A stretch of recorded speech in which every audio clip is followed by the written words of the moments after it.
सभी वीक्षकों को परमेश्वर कृपा प्राप्त हो। सनातन भाइयों और बहनों, महर्षि श्री व्यास भगवान के कथानुसार और महादेव के पुत्र श्री गणेश महाराज के द्वारा लिखित श्री मदांध्र महाभारत देव भाषा में रचित हुआ। हम इस महत्वपूर्ण ग्रंथ को प्रतिदिन बिना किसी संशोधन या टिप्पणी प्रस्तुत कर रहे हैं, जिससे सभी सनातनी हमारी इस महान प्रयत्न को समर्थन देने की कृपा करे। इस महोन्नत महाभारत युद्ध में 81 राज्य, उनके राजा तथा उनकी संपूर्ण सेना सम्मिलित हुए थे। इस युद्ध में 18 अक्षौहिणी सेना ने भाग लिया। हमारे इस प्रयास को सनातन धर्म और ऋषि परंपरा से जुड़े सभी भारतीयों और अन्य नागरिकों का समर्थन मिले, यही हमारी प्रार्थना है। कृपया गाड़ी न्यूज चैनल को सब्सक्राइब, शेयर और लाइक करो। आपका वड्डेपल्ली रामकृष्ण, निराकार कृष्ण योगा साधक, हैदराबाद।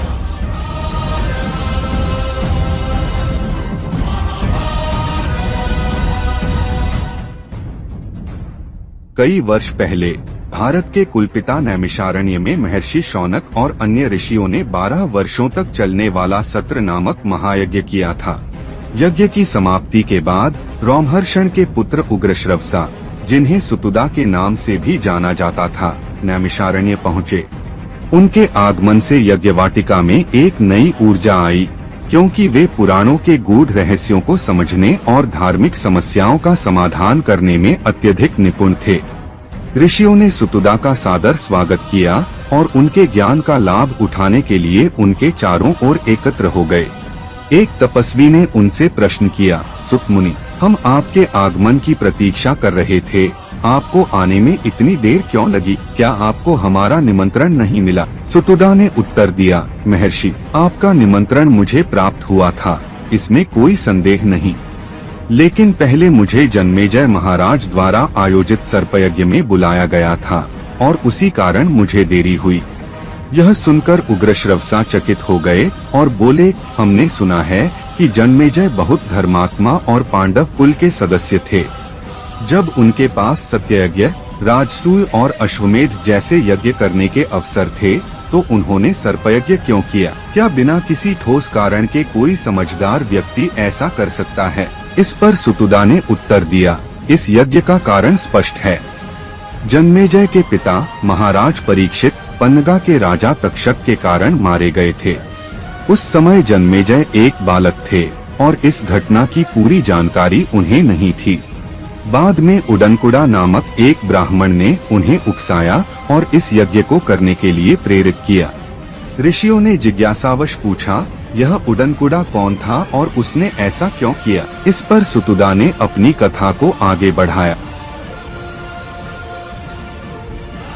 शुभ प्रभात। पायलुडु नाम के एक ऋषि के शिष्य उडनकुड़ा ने अपनी शिक्षा पूर्ण करने के बाद गृहस्थ जीवन अपनाने का निर्णय लिया। जब उन्होंने अपने गुरु से गुरुदक्षिणा मांगने की इच्छा जताई, तो ऋषि, जो अत्यंत उदार और खुले विचारों वाले थे, बोले कि उनकी कोई विशेष इच्छा नहीं है और उन्हें वही करना चाहिए जो उनकी पत्नी कहें।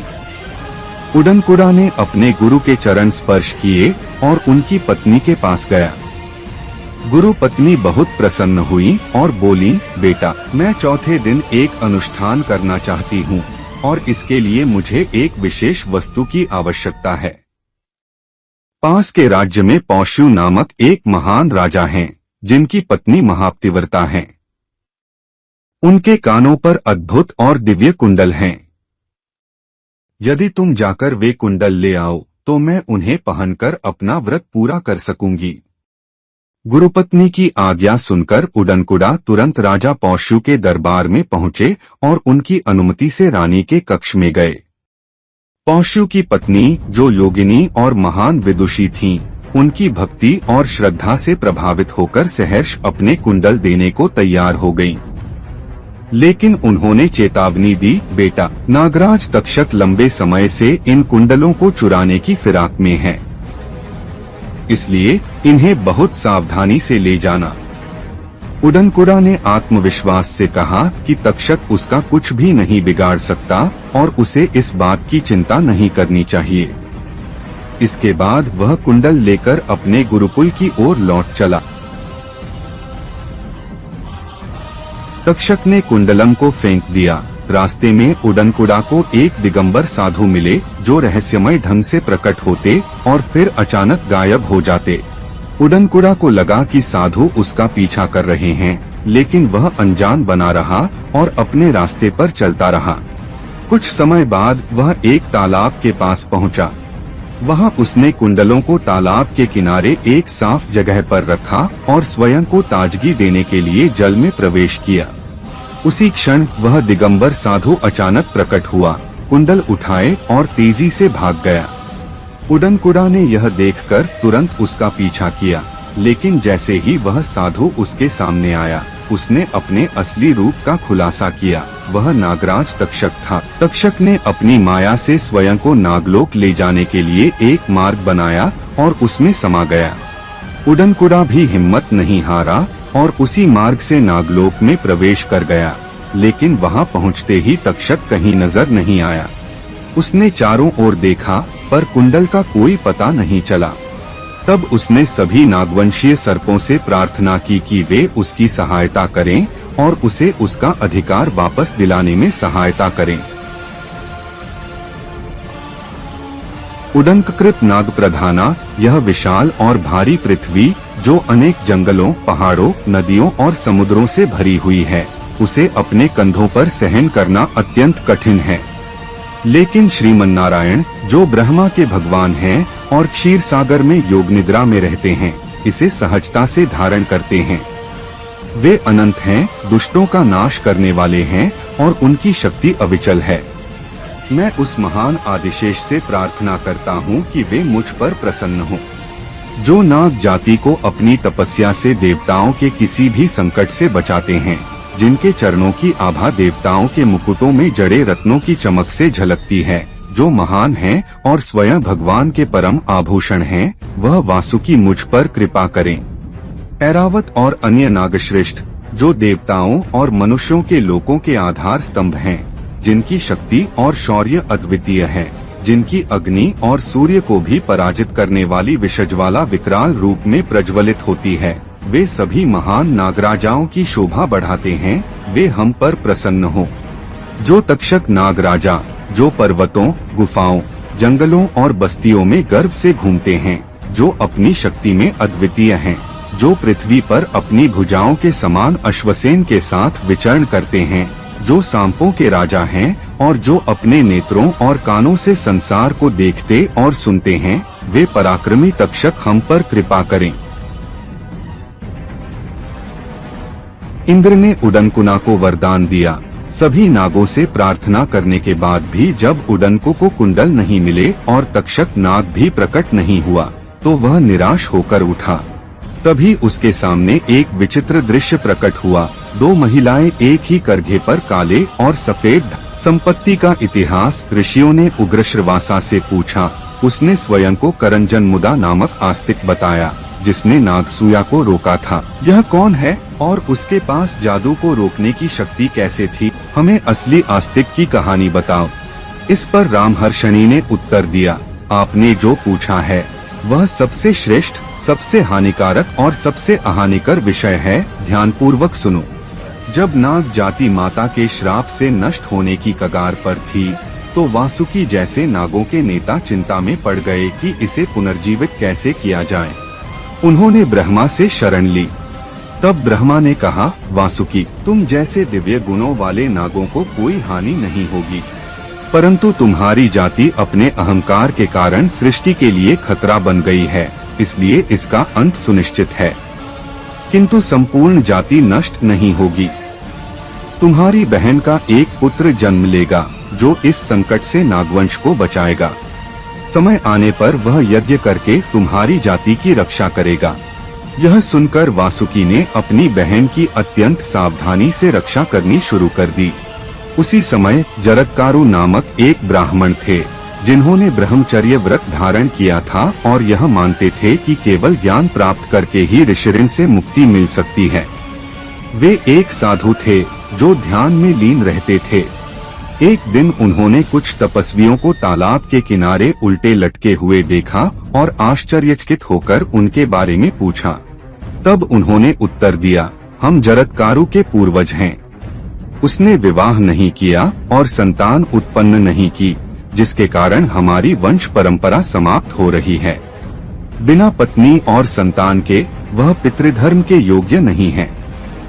इसीलिए हम इस स्थिति में कष्ट भोग रहे हैं। हे ब्राह्मण, यदि तुम उसे कहीं देखो तो हमारा यह संदेश देना कि वह विवाह कर ले और एक संतान उत्पन्न करे, जिससे हमारी मुक्ति हो सके। यह सुनकर जरत्कारु अत्यंत दुखी हो गए और उन्होंने प्रण किया, हाय, मेरे पूर्वज इतने कष्ट में हैं। मैं तुरंत विवाह करूंगा और एक पुत्र उत्पन्न करके उनका उद्धार करूंगा। यह संकल्प लेकर उन्होंने अपने पिता को सूचना दी और विवाह हेतु उपयुक्त कन्या की खोज में निकल पड़े। उदंकु जन्मेजुनि सर्पयज्ञ को प्रोत्साहन देना। महाराज जन्मेजय विजय प्राप्त करने के बाद हस्तिनापुर पहुँचे और वहां उन्होंने तक्षशिला में भड़के विद्रोह को पूरी तरह कुचल दिया। इससे उनका शासन और भी सुदृढ़ हो गया। अपनी इस जीत से प्रसन्न होकर जब वे हस्तिनापुर में शासन कर रहे थे, तभी उदंकु राजसभा में पहुँचे। उन्होंने वेद मंत्रों के साथ राजा को संबोधित करते हुए कहा, हे राजन, आप महान सम्राट हैं, जिन्हें समस्त प्रजा सम्मान देती है। लेकिन मुझे यह कहने में खेद है कि आपने एक अत्यंत महत्वपूर्ण कार्य की उपेक्षा की है। जन्मेजय यह सुनकर चकित हुए और बोले, ब्राह्मण, ऐसा कौन सा कार्य है जिसे मैंने उपेक्षित किया है? कृपया स्पष्ट करें। जो भी हो, आपको संकोच करने की आवश्यकता नहीं है। मैंने वेदज्ञ विप्रों की आज्ञा का कभी भी अपमान न करने की प्रतिज्ञा ली है। अतः आप निडर होकर कह सकते हैं। उदंकु ने उत्तर दिया, राजन, यह सत्य है कि मैं जो कहने जा रहा हूँ उससे मेरा भी हित जुड़ा है, किंतु इसे आपका भी कर्तव्य समझा जाना चाहिए। आपको अविलंब सर्पयज्ञ करना चाहिए, क्योंकि तक्षक ने आपके पिता महाराज परीक्षित की हत्या की थी। केवल एक ब्राह्मण के श्राप ने उसे रोका था, अन्यथा वह और भी अनर्थ कर सकता था। इसलिए आपके लिए यह आवश्यक है कि आप अपने पिता के हत्यारे को दंड दें और उसे उचित सबक सिखाएं। उदंकु की इस बात को सुनकर जन्मेजय ने आश्चर्य से पूछा, विप्रवर्य, आपने कहा कि इसमें आपको भी बड़ा लाभ है, वह क्या है? इस पर उदंकु ने अपनी पूरी कहानी सुनाई और कहा, राजन, तक्षक के कारण मुझे आज भी मानसिक अशांति होती है। इस वजह से मैं ठीक से तपस्या नहीं कर पा रहा हूँ। यदि आप सर्पयज्ञ करें और तक्षक तथा संपूर्ण नाग जाति का नाश कर दें, तो मैं निर्विघ्न होकर अपनी तपस्या कर सकूंगा। संक्षेप में कहूँ तो मेरे तपोविघ्न को दूर करना भी आपका कर्तव्य है। जन्मेजय इस पर गंभीर हो गए। उन्होंने एक पल के लिए विचार किया और फिर अपने मंत्रियों की ओर मुड़कर आदेश दिया, क्या इस ब्राह्मण ने मेरे पिता की मृत्यु के बारे में जो कहा है वह सत्य है? यदि हाँ, तो मुझे इस घटना का पूरा विवरण दो। वयोवृद्ध मंत्रियों ने परीक्षितु की मृत्यु की सूचना दी। सभा में उपस्थित वृद्ध मंत्रियों ने परीक्षित की मृत्यु के विषय में कहा, राजन, आपके पिता परीक्षित एक दिन शिकार खेलने गए थे। उन्होंने एक जानवर को घायल कर दिया, लेकिन वह जानवर बचकर भाग निकला। उसका पीछा करते हुए वे समीक नामक एक ऋषि के आश्रम तक पहुंच गए। ऋषि ध्यान में लीन थे और परीक्षित ने उनसे पानी मांगा, लेकिन कोई उत्तर नहीं मिला। क्रोधित होकर राजा ने एक मृत सर्प उठाया और उसे ऋषि के गले में डाल दिया। कुछ समय बाद जब ऋषि के पुत्र श्रृंगी आश्रम लौटे, तो उन्होंने अपने पिता के गले में मृत सर्प लटका देखा। यह देखकर वे अत्यंत क्रोधित हो गए और बिना कोई विचार किए शाप दे दिया, जिसने भी मेरे पिता का अपमान किया है उसे 7वें दिन तक्षक नाग डसेगा और उसकी मृत्यु होगी। जब ऋषि समीक ध्यान से जागे और यह दृश्य देखा तो वे स्तब्ध रह गए। उन्होंने अपने पुत्र को डांटते हुए कहा, बेटा, क्या शाप देने से पहले तुम्हें यह नहीं देखना चाहिए था कि अपराधी कौन है? जिसे तुमने शाप दिया है वह इस राज्य का राजा है। एक राजा को शाप देना उचित नहीं, क्योंकि इससे राज्य में अराजकता। वयोवृद्ध मंत्रियों ने परीक्षितु की मृत्यु की सूचना दी। सभा में उपस्थित वृद्ध मंत्रियों ने परीक्षित की मृत्यु के विषय में कहा, राजन, आपके पिता परीक्षित एक दिन शिकार खेलने गए थे। उन्होंने एक जानवर को घायल कर दिया, लेकिन वह जानवर बचकर भाग निकला। उसका पीछा करते हुए वे समीक नामक एक ऋषि के आश्रम तक पहुंच गए। ऋषि ध्यान में लीन थे और परीक्षित ने उनसे 7वें दिन तक्षक ने ऋषि कुमार के शाप को पूरा करने के लिए हस्तिनापुर की ओर प्रस्थान किया। रास्ते में उसकी भेंट महर्षि कश्यप से हुई, जो अपने मंत्रों से राजा परीक्षित की रक्षा करने के लिए आ रहे थे। तक्षक ने उन्हें रोक लिया और उनकी शक्ति की परीक्षा ली। उसने पास के एक विशाल वृक्ष को जलाकर भस्म कर दिया और कश्यप से कहा कि यदि वे सचमुच इतने शक्तिशाली हैं, तो इस वृक्ष को पुनः जीवित करें। कश्यप ने अपने मंत्रों का प्रयोग किया और देखते ही देखते वह वृक्ष पुनः हरा भरा हो गया। यह देखकर तक्षक चकित रह गया और समझ गया कि कश्यप केवल धन के लिए राजा के पास जा रहे हैं। उसने उन्हें बड़ी मात्रा में धन देकर वापस लौटा दिया, जिससे वे हस्तिनापुर न पहुंच सकें। इसके बाद तक्षक स्वयं हस्तिनापुर पहुंचा। महल में प्रवेश करने के लिए उसने कुछ नागों को मानव रूप में परीक्षित के पास भेजा। उन्होंने राजा को दर्भा, पवित्र घास और फल अर्पित किए। एक विशेष फल में तक्षक स्वयं एक छोटे कीड़े के रूप में छिपा था। जैसे ही राजा ने फल को अपने मुंह के पास लाया, तक्षक अपने असली रूप में प्रकट हुआ और राजा को डस लिया। उसी क्षण परीक्षित का प्राणांत हो गया। यह सुनकर उदंकु ने कहा, हे महाराज जन्मेजय, ऋषि श्रृंगी ने अपने पिता के अपमान के कारण शाप दिया था और तक्षक ने उस शाप को पूरा किया। लेकिन क्या यह उचित था कि परीक्षित को बचाने आए ब्राह्मण कश्यप को धन देकर लौटा दिया गया? इससे यह स्पष्ट होता है कि परीक्षित की मृत्यु केवल शाप के कारण नहीं, बल्कि षड्यंत्र पूर्वक करवाई गई। इसलिए यह उचित होगा कि आप केवल तक्षक को दंडित करने के स्थान पर पूरी नाग जाति को समाप्त कर दें। प्रेक्षक के मिथ्यात्व का प्रमाण जैसे ही उदंकु ने यह कहा, वह फिर से मनुष्य के रूप में प्रकट हुआ। जन्मेजय ने गंभीर स्वर में कहा, धर्मज्ञ, जैसा कि तुमने बताया, तक्षक द्वारा कश्यप को बहकाना वास्तव में एक असहनीय छल है। लेकिन न तो तुम वहाँ थे, न ही मेरे मंत्री, तो फिर तुम्हें यह कैसे पता चला? क्या तक्षक के इस धोखे का कोई प्रमाण है? इस पर मंत्री बोले, हाँ महाराज, इस घटना के प्रमाण मौजूद हैं। उन्होंने आगे बताया, उस दिन जब तक्षक जंगल से गुजर रहा था, वह जिस भी वृक्ष को काटता, उसे अपनी शक्ति से तत्काल भस्म कर देता। फिर जब उसने महर्षि कश्यप की मंत्र शक्ति को परखने के लिए एक वृक्ष को पूरी तरह जला दिया, तो कश्यप ने अपने मंत्रों से उसे पुनः जीवित कर दिया। इस पूरी घटना को एक ब्राह्मण ने सुना और देखा। वह भयभीत था और जब तक तक्षक वहां से चला नहीं गया, तब तक वह पेड़ से नीचे नहीं उतरा। जैसे ही उसे अवसर मिला, वह दौड़ता हुआ नगर पहुंचा और इस पूरी घटना की जानकारी दी। मंत्रियों द्वारा ऐसे ठोस प्रमाण प्रस्तुत करने के बाद जन्मेजय का क्रोध और अधिक भड़क उठा। उन्होंने निश्चय कर लिया कि अब सर्पों से प्रतिशोध लिया जाएगा। उसी क्षण उन्होंने सर्प यज्ञ की घोषणा कर दी और आदेश दिया कि इस यज्ञ के लिए तुरंत तैयारियां शुरू की जाएं, ताकि तक्षक और उसकी संपूर्ण नाग जाति को समाप्त किया जा सके। जन्मेजय का सर्प यज्ञ अतीत के अनेक कल्पों में किसी ने भी ऐसा यज्ञ नहीं किया था, लेकिन अब वर्तमान कल्प में एक अद्भुत और भयंकर सर्प यज्ञ का आयोजन हो रहा था। जन्मेजय ने अपनी पत्नी वपुष्टा देवी के साथ यज्ञ की दीक्षा ग्रहण की। अनेक महान ऋषि इस यज्ञ के संचालन में महत्वपूर्ण भूमिका निभा रहे थे।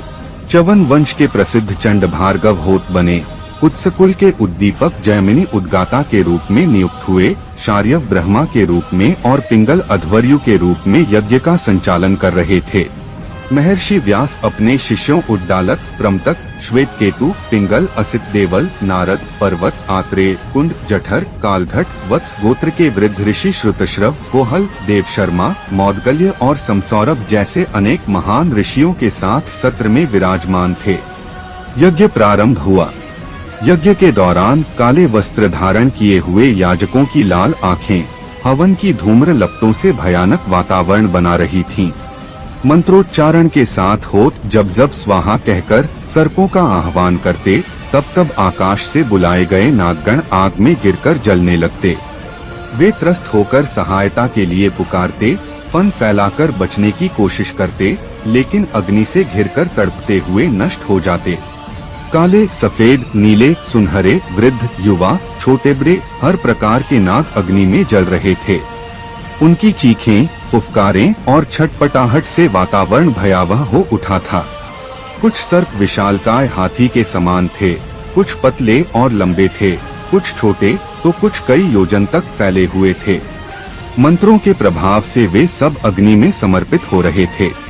उनके जलने की धधकती आवाज, वसा और मस्तिष्क के जलने से उठने वाली दुर्गंध, अग्नि की बदलती रंगत और धुएं से पूरा क्षेत्र भर गया था।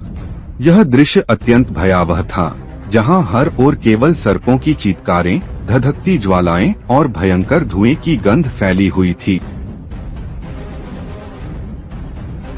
इंद्र ने तक्षकुना को शरण दी। जब उन्हें पता चला कि जन्मेजय का यज्ञ यहाँ शुरू हो रहा है, तो तक्षकुड किसी और की तुलना में अधिक भयभीत हो गए।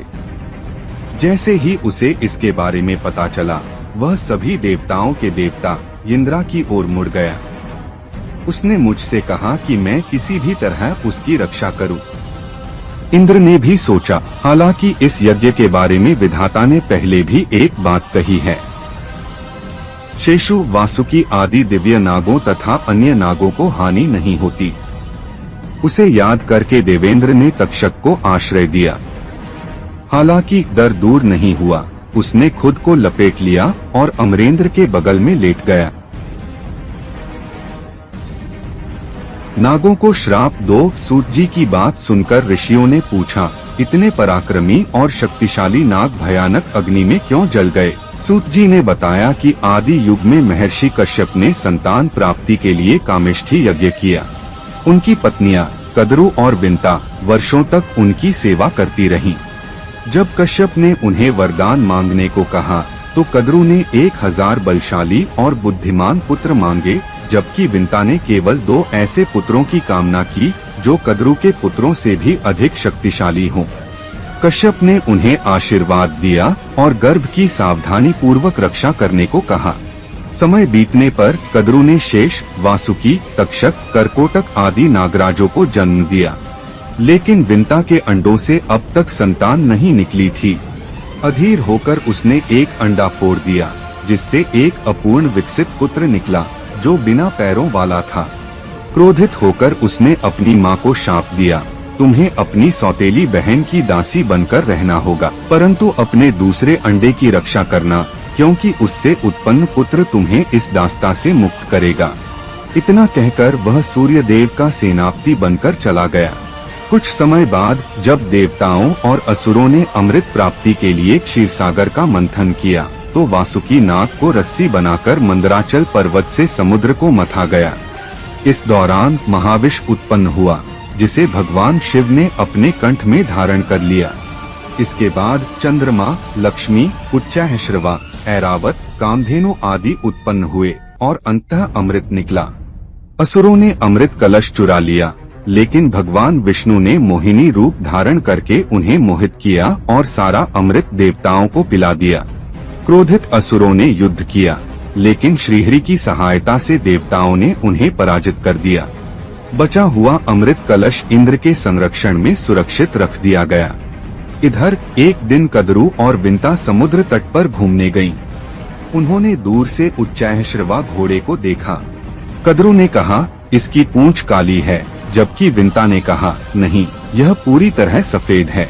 इस पर कद्रु ने शर्त रखी, यदि पूंछ काली हुई तो तुम मेरी दासी बनोगी, और यदि सफेद हुई तो मैं तुम्हारी दासी बनूंगी। विंता ने सहमति जताई और दोनों ने निर्णय लिया कि सुबह जाकर देखेंगे। रात में कद्रू ने अपने पुत्रों से कहा, तुम जाओ और घोड़े की पूंछ में लिपटकर उसे काला कर दो। लेकिन पुण्यात्मा नागराज शेष और वासुकी ने इसे अधर्म मानकर ऐसा करने से इनकार कर दिया। क्रोधित कद्रू ने उन्हें शाप दिया, जन्मेजय के सर्प यज्ञ में तुम सभी भस्म हो जाओगे। इस श्राप से भयभीत करकोटक और अन्य नागों ने घोड़े की पूंछ को काला कर दिया। अगली सुबह जब कद्रू और विंता घोड़े के पास पहुंची तो उसकी पूंछ सचमुच काली दिखी। विंता, जो निर्दोष थी, अपनी सौतेली बहन की बातों में आकर दासी बनने के लिए तैयार हो गई। इस प्रकार नागों के विनाश का बीज उसी क्षण बो दिया गया था। गरुत्मान की कहानी। लगभग 500 वर्षों के बाद विंता के बचाए गए दूसरे अंडे से एक शक्तिशाली पक्षीराज गरुड़ का जन्म हुआ। जन्म लेते ही उन्होंने आकाश की परिक्रमा की और अपनी मां को प्रणाम किया, जिससे विंता अत्यंत प्रसन्न हुई। लेकिन कद्रू और नागों ने गरुड़ को एक दास की तरह व्यवहार करने पर मजबूर कर दिया। वे उसकी पीठ पर बैठकर यात्रा करते थे। एक दिन जब गरुड़ उन्हें अपनी पीठ पर लेकर सौर मंडल में उड़ गया तो गर्मी से नाक तड़पने लगे और बेहोश हो गए। कद्रू ने इंद्र से प्रार्थना कर वर्षा कराई और अपने पुत्रों को बचाया। सौतेली माँ के इस व्यवहार से गरुड़ का हृदय आहत हुआ। उन्होंने अपनी माँ से पूछा कि वे दास क्यों बने हुए हैं। विंता ने पूरी घटना बताई, जिससे गरुड़ को नागों के प्रति रोष उत्पन्न हुआ। उन्होंने नागों से पूछा कि वे कैसे इस बंधन से मुक्त हो सकते हैं। नागों ने कहा कि यदि वह स्वर्ग से अमृत लाकर उन्हें दे दें तो वे मुक्त हो सकते हैं। गरुड़ ने अपनी माँ को सारी बात बताई और कहा कि उन्हें ताकत के लिए भोजन चाहिए। विंता ने उन्हें समुद्र में उत्पात मचाने वाले निषादों को खाने की सलाह दी, लेकिन ब्राह्मणों को न खाने की हिदायत दी। गरुड़ ने समुद्र में जाकर निषादों को निगल लिया, लेकिन उनमें एक ब्राह्मण भी था जिससे उनका गला घुटने लगा। उन्होंने उसे छोड़ दिया और शेष निषादों को खा लिया। बाद में गरुड़ अपने पिता कश्यप के पास गए और भोजन के लिए कहा।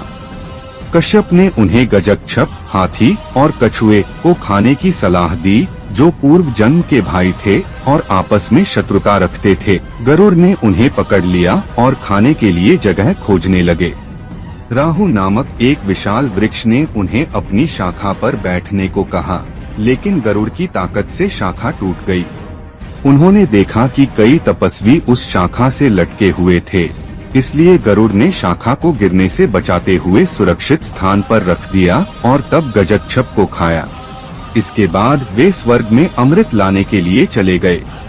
स्वर्ग में पहरा कड़ा था, लेकिन गरुड़ ने अपनी ताकत से सभी रक्षकों को परास्त कर दिया। उन्होंने अपनी पंखों की धूल उड़ाकर पहरेदारों को अंधा कर दिया और अमृत स्थान पर पहुँचे। वहाँ एक अग्नि का पहरा था, जिसे बुझाने के लिए उन्होंने नदियों से जल लाकर उस पर छिड़का।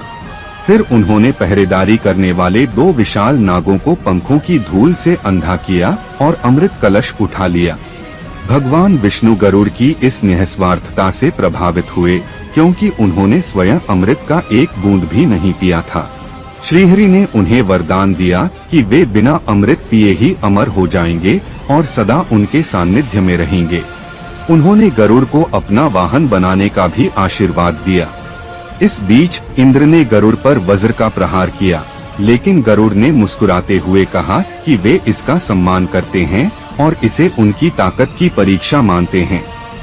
उन्होंने इंद्र को मित्रता का प्रस्ताव दिया।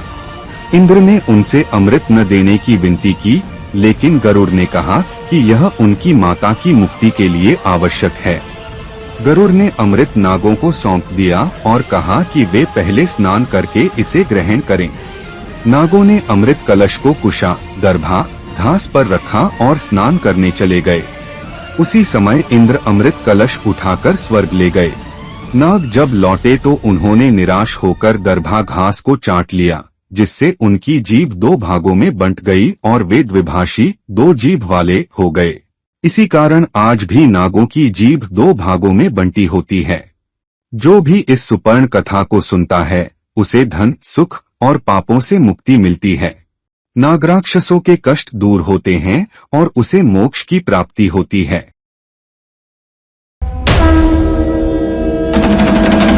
सभी वीक्षकों को परमेश्वर कृपा प्राप्त हो। सनातन भाइयों और बहनों, महर्षि श्री व्यास भगवान के कथानुसार और महादेव के पुत्र श्री गणेश महाराज के द्वारा लिखित श्री मदांध्र महाभारत देव भाषा में रचित हुआ।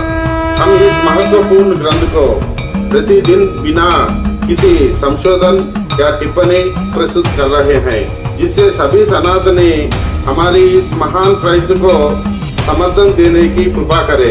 इस महोन्नत महाभारत युद्ध में 81 राज्य, उनके राजा तथा उनकी संपूर्ण सेना सम्मिलित हुए थे। इस युद्ध में 18 अक्षौहिणी सेना ने भाग लिया। हमारे इस प्रयास को सनातन धर्म और ऋषि परंपरा से जुड़े सभी भारतीयों और अन्य नागरिकों का समर्थन मिले, यही हमारी प्रार्थना है। कृपया गाड़ी न्यूज चैनल को सब्सक्राइब, शेयर और लाइक करो। आपका वड्डेपल्ली रामकृष्ण, निराकार कृष्ण योगा साधक, हैदराबाद।